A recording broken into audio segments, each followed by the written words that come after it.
City Attorney Ed Chosnick says the animal control ordinance adopted 11 years ago focused on controlling aggressive animals and animals that are a public nuisance. He says the new regulations allow Chief Animal Control Officer Josh Clumpy to enforce proper care for animals, especially those kept outside during extreme heat and cold temperatures. Clumpy says he'll be talking to owners about proper shelter and bedding and access to food and water. If there's weather-related warnings, animals need to be brought in. If it's below a certain temperature, they would need to be brought in. Above a certain temperature, need to be brought in. Obviously, there's some officer discretion with that stuff because certain breeds like cold and a warmer weather. Another section of the ordinance will help the Almost Home Humane Society move kittens to foster homes more quickly.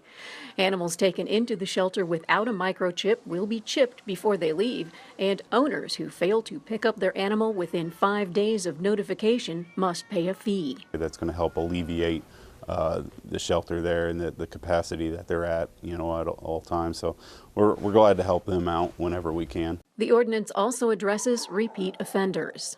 The owners that we continually see problems with will be allowed to impound and do stiffer fines for them. Still, Clumpy says the goal is education, not to impound animals or write citations. A lot of people don't really know or think about the animal stuff until it's happening right in front of them.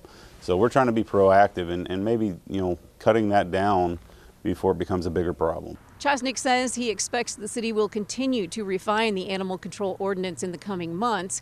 Members of the Greater Lafayette Kennel Club offered to serve as a resource and work with the city on those refinements. The Kennel Club members also expressed concern about limitations in the Lafayette ordinance that only allows animal owners to have 3 dogs and 3 cats. Chosnick and Clumpy say they think they can work with the Kennel Club owners to figure out some compromise language. Chris Morisi-Vica, Star City News.